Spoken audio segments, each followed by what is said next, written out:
कहानी की शुरुआत होती है ईश नाम के एक आदमी से जो अकेला घने जंगलों में भटक रहा होता है। उसके हाथ में कुछ पुराने रिसर्च नोट्स हैं और कंधे पर टंगा हुआ एक छोटा सा बैग। दरअसल वो एक बायोलॉजिस्ट है जो शहर की भाग दौड़ से दूर इन जंगलों में अपनी रिसर्च के लिए रह रहा होता है। वक्त के साथ ये जंगल ही उसकी लैब बन चुका है, जहां हर पेड़, हर आवाज उसके लिए एक नई खोज की तरह होती है। लेकिन एक दिन उसकी ये रिसर्च अचानक एक भयानक मोड़ ले लेती है। पत्तियों के नीचे से अचानक एक जहरीला सांप निकलता है और उसके हाथ पर काट लेता है। वो घबरा जाता है, पीछे हटता है, लेकिन तब तक जहर उसके शरीर में फैल चुका होता है। फोन उसके हाथ से गिरकर टूट जाता है और वैसे भी यहाँ नेटवर्क का कोई नामो निशान नहीं। अब मदद बुलाने का कोई रास्ता नहीं बचता। वो खुद को बचाने की कोशिश करता है, जैसे फिल्मों में देखा था वैसे ही हाथ काट कर जहर निकालने की कोशिश करता है, लेकिन कोई फायदा नहीं होता। जहर धीरे धीरे उसके पूरे शरीर में फैलने लगता है। दर्द बढ़ता ही जाता है। किसी तरह लड़खड़ाते हुए वो घर तक पहुंचता है। कपड़ा बांधकर जख्म को रोकने की कोशिश करता है, लेकिन अब बहुत देर हो चुकी होती है। उसका शरीर साथ छोड़ने लगता है। आंखों के आगे सब घूमने लगता है, क्योंकि जहर अब पूरे बदन में फैल चुका होता है। और तभी शुरू होते हैं वो डरावने हेल्यूसिनेशंस, जिनमें चीजें हिलती दिखती हैं और उसे किसी की परछाई दिखाई देने लगती है। उसे लगने लगता है कि कोई उसके पास खड़ा है जो चुपचाप उसे देख रहा है। वक्त बीतता जाता है, दिन एक दूसरे में घुलने लगते हैं और फिर एक दिन अचानक कई साइंटिस्ट्स जंगल में दिखाई देते हैं। वही लोग जो उसे ढूंढने आए होते हैं। उन्हें देखकर उसके अंदर उम्मीद की एक हल्की सी किरण जागती है। वो पूरी ताकत लगाकर आवाज देने की कोशिश करता है, लेकिन गले से कोई आवाज नहीं निकलती। कुछ सेकंड तक वो लोग इधर उधर देखते हैं, फिर ये सोचकर कि वो यहाँ नहीं है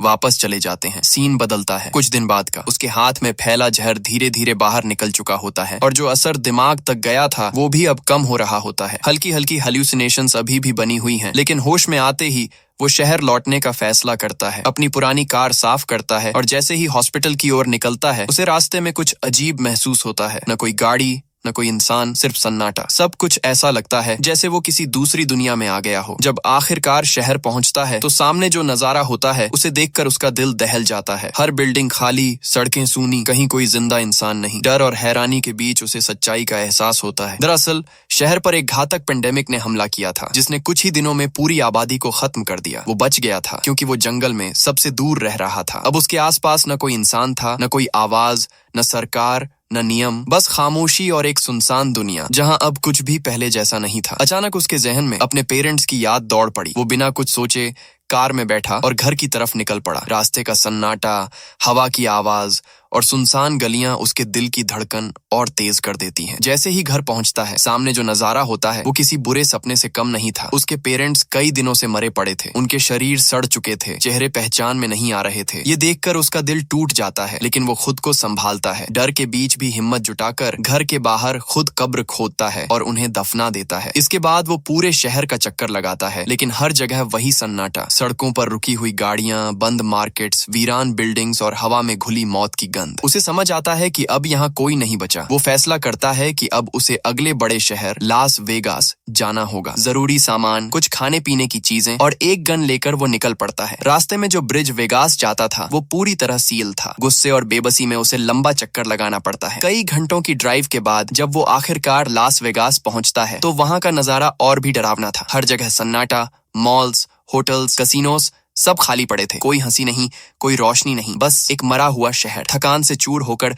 वो एक बड़े होटल में चला जाता है। वहां रात बिताता है और पहली बार उसे एहसास होता है कि अब दुनिया में सब कुछ उसका है। महंगी वाइन, ब्रांडेड कपड़े, सोने के कमरे, सब कुछ, लेकिन किसी कीमत पर खुशी नहीं। उसे नहीं लगता कि अब कोई इंसान जिंदा बचा होगा, पर किस्मत ने उसे चौंका दिया। अगली रात उसे दो लोग मिलते हैं, एक लड़की और एक आदमी, जो किसी तरह इस वायरस से बच गए थे। लड़की बताती है कि उसने अपने पूरे परिवार को वीडियो कॉल पर मरते देखा और उसी दिन उसके अंदर जीने की उम्मीद खत्म हो गई थी। आदमी भी टूट चुका था। कहता है, इतनी खामोश दुनिया में जिंदा रहना भी एक सज्जा है। उस रात तीनों वहीं एक साथ रुकते हैं, लेकिन सुबह होते ही उसे कुछ अजीब महसूस हुआ। उन दोनों की नीयत ठीक नहीं लग रही थी। आदमी के पास गन थी और उसके चेहरे से साफ झलक रहा था कि वो अब सब कुछ खत्म करना चाहता है, खुद की और बाकी की जिंदगी भी। लेकिन वो जीना चाहता था, इसलिए चुपचाप उठकर वहां से निकल गया। कुछ देर बाद पीछे से गोलियों की आवाज गूंजी, मतलब उन्होंने अपनी जान ले ली थी। ये सब देखकर वो अंदर से पूरी तरह टूट गया। उसे अब यकीन हो गया था कि इस दुनिया में वो सच में अकेला रह गया है। वो तेजी से कार चलाता हुआ अपने घर लौट आया। रास्ते में अचानक एक कुत्ता उसकी कार के सामने आ गया। कमजोर, डरा डरा हुआ और उतना ही अकेला जितना वो खुद था। उसने कुत्ते को उठाया और अपने साथ रख लिया। उसी पल से उसे फिर से जीने की वजह मिल गई। अब उसकी जिंदगी का मकसद बदल चुका था। वो सर्वाइवल और एडवेंचर की किताबें पढ़ने लगा, अपने लिए नया रूटीन बनाया। खाने पीने की कमी नहीं थी, पैसों की जरूरत भी नहीं, बस एक चीज की कमी थी, इंसानियत की मौजूदगी। हर दिन वो अपने कुत्ते के साथ शहर में घूमता, उम्मीद करता कि शायद कोई और सर्वाइवर मिल जाए, लेकिन हर बार खाली लौटता। एक दिन वो खिड़की के पास चाय पी रहा था, कुत्ता पास में था। तभी अचानक वो जोर से भौंकने लगा। उसने खिड़की से बाहर देखा, दूर किसी घर से धुआं उठ रहा था। दिल की धड़कन तेज हो गई। क्या सच में कोई और जिंदा है? उसने बिना वक्त गंवाए कार निकाली और उस घर की तरफ बढ़ गया। वहां पहुंचा तो देखा सच में एक लड़की थी। उसे देखते ही लड़की डर गई, पीछे हट गई। उसने हाथ उठाकर इशारा किया कि डरने की जरूरत नहीं है, वो कोई नुकसान नहीं पहुंचाएगा। दोनों की हालत एक जैसी थी। दोनों ने 1 साल से किसी इंसान की शक्ल तक नहीं देखी थी। बातों बातों में पता चला कि महामारी को शुरू हुए 1 साल बीत चुका है और इस पूरे वक्त में उन्होंने अपने अलावा कोई और जिंदा इंसान नहीं देखा था। दोनों के चेहरे पर हल्की मुस्कान थी, जैसे किसी ने बहुत लंबे अंधेरे के बाद रोशनी देखी हो। इतने वक्त तक अकेले रहने के बाद उन्हें किसी के होने का एहसास मिला था, लेकिन अंदर से दोनों ही जानते थे कि अकेलापन सिर्फ शरीर का नहीं होता, दिमाग का भी होता है। और दोनों उस जंग में पहले ही काफी कुछ खो चुके थे। इंसान का समाज में रहना बेहद जरूरी होता है और इसी कमी ने उन्हें सबसे ज्यादा तोड़ दिया था। उन्होंने तय किया कि अब दोनों साथ रहेंगे, उसी घर में जो जनरल स्टोर के पास था, जहाँ से फूड सप्लाई आसानी से मिल जाती थी। पहले से जमा सामान की वजह से रहना और भी आसान हो गया। एमा अब नियमित रूप से वहाँ आने लगी। साथ रहने से उनकी जिंदगी धीरे धीरे पटरी पर लौटने लगी। एमा उसका ख्याल रखती, रोजमर्रा के काम संभालती और दोनों मिलकर घर की मरम्मत करते। सुबह वे काम शुरू करते, अपने छोटे छोटे टारगेट सेट करते और शाम को बैठकर बातें करते, जैसे 2 लोग एक नई दुनिया बसाने की कोशिश में हों। वक्त के साथ उनके बीच गहरा रिश्ता बन गया। उन्होंने महसूस किया कि अगर इस धरती पर अब सिर्फ वही दोनों बचे हैं तो इंसानियत को आगे बढ़ाना उनकी जिम्मेदारी है। जब उसे पता चला कि एमा प्रेग्नेंट है तो उसके मन में डर बैठ गया। इस सुनसान खामोश दुनिया में क्या उनका बच्चा सुरक्षित रह पाएगा? एमा ने उसका हाथ थाम कर कहा, सब ठीक होगा। वो बायोलॉजिस्ट था, इसलिए उसने बच्चों के जन्म और देखभाल पर किताबें पढ़नी शुरू की। अब उनकी जिंदगी सिर्फ जीने तक सीमित नहीं रही, बल्कि आने वाले कल को संभालने की जिम्मेदारी बन गई थी। उसने घर को पूरी तरह सुरक्षित बनाने के लिए सोलर पैनल लगाए ताकि बिजली की कमी न हो। शहर अब जंगल में बदल चुका था। जंगली जानवर अब अर्बन इलाकों में घूमने लगे थे। यह उनके लिए बड़ा खतरा था, इसलिए उन्होंने घर के चारों तरफ मजबूत बाड़ लगाई और जरूरत के कुछ हथियार भी रख लिए। साथ ही उन्होंने कुछ जानवर भी पाल लिए जो अब उनके परिवार का हिस्सा बन गए थे। इंसानों के न होने से हवा साफ हो गई थी, पौधे फिर से हरे हो चुके थे और जिंदगी थोड़ी आसान लगने लगी थी। लेकिन एक दिन परेशानी फिर लौट आई। पूरे शहर में चूहों का हमला हो गया। उसे डर लगा कि ये कहीं बीमारी न फैलाएं। उसने घर के गेट्स पर आग लगाकर उन्हें दूर करने की कोशिश की, लेकिन वो बस एक अस्थायी हल था। एमा ने शांत स्वर में कहा, हम इसका भी तरीका निकाल लेंगे। अगली सुबह उसने आसपास की जगहों से कई बिल्लियां छोड़ी, जिन्होंने धीरे धीरे चूहों को खत्म कर दिया। हालात फिर सामान्य हो गए। कुछ महीनों बाद वह दिन आया जिसका उन्हें बेसब्री से इंतजार था। एमा ने एक प्यारी सी बेटी को जन्म दिया। दोनों की आंखों में खुशी और उम्मीद झलक रही थी। उन्होंने महसूस किया कि जिंदगी एक बार फिर लौट आई है। कुछ समय बाद उन्होंने शहर की सड़कों पर अपने घर का पता लिख दिया ताकि अगर कोई और सर्वाइवर जिंदा हो तो उन्हें ढूंढ सके और मदद पा सके। 6 साल बीत गए। एक दिन वह किसी काम से जंगल की ओर जा रहा था कि अचानक उसकी कार के सामने एक घायल जंगली जानवर आ गया। वो बाहर निकला, देखा कि जानवर बहुत दर्द में है। उसने उसकी तकलीफ खत्म करने के लिए उसे गोली मार दी। दूर एक लड़की यह सब देख रही थी। गन की आवाज सुनते ही वो घबरा गई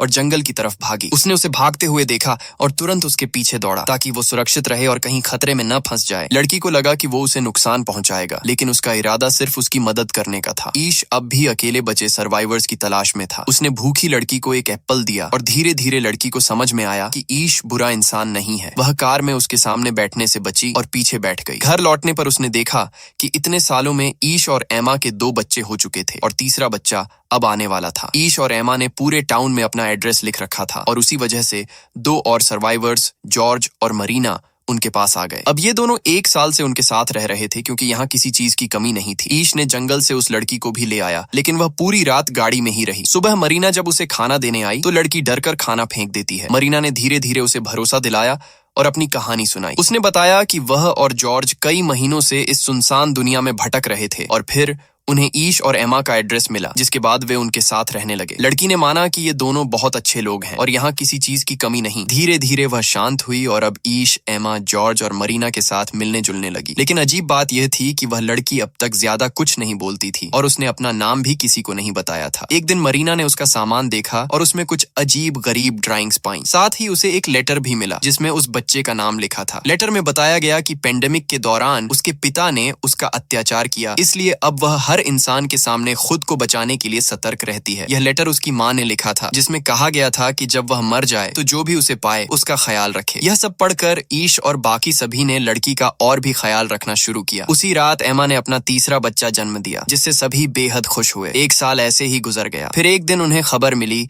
कि उनके इलाके में कोई आया है। सभी डर गए। छोटे बच्चों को अंदर भेज दिया गया और बड़े लोग गन्स लेकर बाहर निकल आए। सामने देखा गया कि यह सर्वाइवर्स का एक ग्रुप था, जिसमें 4 लोग थे। वे भी ईश और एमा का एड्रेस देखकर आए थे। उनमें से एक डॉक्टर थी, जिसने बताया कि इतने सालों में उसे सिर्फ ये 4 जिंदा लोग मिले हैं और अब वह पहली बार ईश के परिवार से मिल रही है। उसके चेहरे और बातों से साफ दिख रहा था कि वह किसी को नुकसान नहीं पहुंचाएगी। इसलिए ईश और एमा ने भी उसे अपने परिवार में शामिल कर लिया। वैसे भी यहाँ किसी चीज की कमी नहीं थी। अब सब मिलकर एक बड़ी कम्युनिटी बना सकते थे। ईश ने नए लोगों को सर्वाइवल के रूल्स समझाए। हमेशा हथियार साथ रखना, क्योंकि यह दुनिया अब जंगल जैसी हो गई थी। कभी भी जंगली जानवर या और कोई खतरा सामने आ सकता है। सप्लाई लेने बाहर जाने पर हमेशा ग्रुप में जाना होगा। सारे रूल्स समझाने के बाद सब सप्लाई लेने बाहर गए। मॉली, जो डॉक्टर थी, मॉल और हॉस्पिटल से बहुत सारी जरूरी चीजें लेकर आई जो कम्युनिटी के काम आ सकती थी और जिससे सभी का इलाज हो सकता था। साल बीतते गए और धीरे धीरे पूरे ग्रुप में कई बच्चे हुए। बाकी कपल्स के भी बच्चे हुए, जिससे कम्युनिटी लगातार बढ़ती गई। ईश अपने बच्चों को पढ़ाता और समझाता कि पहले की कम्युनिटीज कैसी होती थीं और इंसान कैसे सरवाइव करता था, ताकि आगे चलकर किसी मुश्किल का सामना न करना पड़े। घर के चारों तरफ जंगल फैला हुआ था, जिससे सुरक्षा और सतर्कता हमेशा बनी रहती थी। और एक दिन उसी जंगल से एक बहुत बड़ा शेर उनके घर में घुस आया। शुक्र था कि सही समय पर उसकी नजर उस पर पड़ गई। वह तुरंत बच्चों की तरफ भागा, लेकिन शेर ने उस पर हमला कर दिया। इससे पहले कि बाकी कुछ कर पाते, शेर ने उसे गंभीर रूप से घायल कर दिया। यह देखकर सब घबरा गए। जब सब वहां पहुंचे तो शेर वहां से भाग गया। एमा ने उसकी हालत देखकर गुस्से में बंदूक उठाई और जंगल में जाकर शेर को मार डाला। वक्त रहते सबने मिलकर मौली की मदद से उसकी जान बचाई और इलाज शुरू किया। कई हफ्तों बाद वह पहले जैसा ठीक हो गया। अब 17 साल बीत चुके थे और सभी के बच्चे जवान हो चुके थे। इतने सालों बाद उसकी सबसे बड़ी बेटी अपने ग्रुप के एक लड़के के करीब आने लगी। उनकी दोस्ती गहरी हो गई और किसी को इसका ऐतराज नहीं था, क्योंकि अब रिश्ते बनाना ही उनकी दुनिया का हिस्सा था। बेटी और वह लड़का अब इस सुनसान दुनिया को एक्सप्लोर करना चाहते थे और उम्मीद रखते थे कि शायद और सर्वाइवर्स मिल जाएं। इसलिए वे टाउन से बाहर जाना चाहते थे। किसी को इसमें ऐतराज नहीं था। सबने उन्हें गन्स और जरूरी सामान दिया और सफर पर भेज दिया। उनके जाने के बाद एक नई समस्या सामने आई, पानी की कमी। डैम पर जाकर पता चला कि पानी लगभग खत्म हो चुका था, जो बहुत खतरनाक साबित हो सकता था। कुछ दिन बाद उनके इलाके में एक और सर्वाइवर्स का ग्रुप आया। उनके पास 2 ट्रक्स थे, लेकिन पेट्रोल की कमी थी, इसलिए वे मदद मांगने आए। बदले में उन्होंने कहा, हम तुम्हारी पानी की समस्या हल कर सकते हैं। हमारे पास ड्रिल मशीन है और जमीन खोदकर अभी भी पानी निकाला जा सकता है। ये सुनकर उन्हें बुरा नहीं लगा। उन्होंने उन्हें अपनी कम्युनिटी में शामिल किया, लेकिन सभी को साफ चेतावनी दी कि हमेशा सतर्क रहो, कोई भी हल्के में मत लेना। कुछ दिनों की मेहनत के बाद आखिरकार पानी निकल आया। सभी बहुत खुश हुए और रात में मिलकर जश्न मनाया। थोड़ी राहत और खुशी का माहौल था, लेकिन सुबह होते ही उन्हें यहाँ से निकलना था। तभी देखा कि उस ग्रुप का लीडर चार्ली चुपके से उनके एक कमरे से बाहर निकल रहा है और बाहर एक आदमी उसे देख रहा था। जाकर पता चला कि उसने एक लड़की को टॉर्चर किया था। ईश ने तुरंत पूरी कम्युनिटी को इसकी जानकारी दी। ये सच में बहुत खतरनाक था। चार्ली कह रहा था कि अब वह कहीं नहीं जाएगा, क्योंकि यहाँ बहुत सारे सप्लाई और गन्स हैं। सुनकर सब डर गए। ईश ने महसूस किया कि अगर उसने चार्ली को नहीं रोका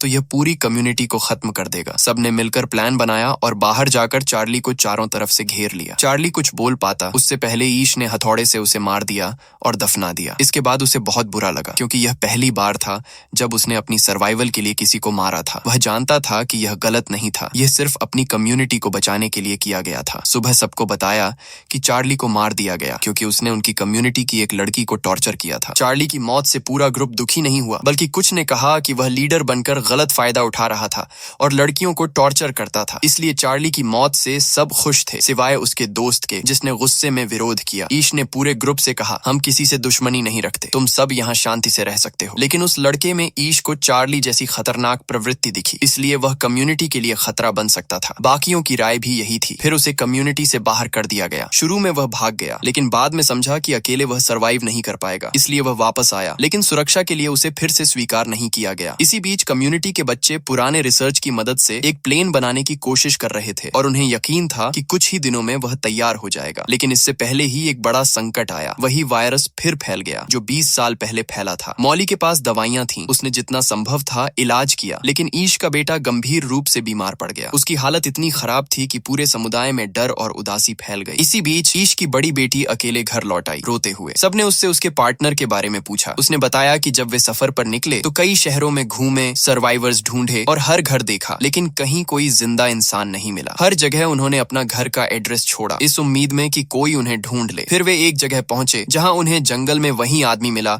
जिसे ईश ने पहले कम्युनिटी से बाहर किया था। उसने हाइडर के पार्टनर को मारकर कहा, ये चार्ली का बदला है। हाइडर ने कहा, मैं अपनी जान बचाने के लिए ऐसा कर सकती थी, मैंने भी उसे मार दिया, और तुरंत अपने घर लौट आई। यह सुनकर सभी बहुत दुखी हो गए। अभी वे इस गम से बाहर भी नहीं निकले थे कि ईश का दूसरा बेटा भी मर गया। उसके बाद 3 और मेंबर्स की मौत हो गई। यह हादसा ईश को पूरी तरह तोड़ गया और अब वह जीने की इच्छा खो बैठा। वह सब कुछ छोड़ देना चाहता था, लेकिन एमा ने उसका हाथ थामा और कहा, देखो, जब हमें कोई नहीं मिला था तब भी हमने साथ मिलकर अपनी जिंदगी शुरू की थी, और आज हम इतने बड़े ग्रुप बन गए हैं। हमें इस दुनिया को आगे बढ़ाना है। अगर तुम हार मान लोगे तो बच्चों को कौन सिखाएगा? ये सुनकर ईश के अंदर थोड़ी हिम्मत लौट आई। वह पहाड़ पर जाकर सूर्योदय देखने गया। सूरज की पहली किरणें पुराने वर्ल्ड से अलग लग रही थीं। पहले नेचर के रंग फीके पड़ते थे, अब सब कुछ ताजा और जीवंत लग रहा था। उसे एहसास हुआ कि यह पिछला वर्ल्ड नहीं, यह एक नया वर्ल्ड है। वह बच्चों को पुराने वर्ल्ड की तरह जीना सिखा रहा था, लेकिन अब जान गया कि यह सही नहीं था। उसने तय किया कि बच्चों को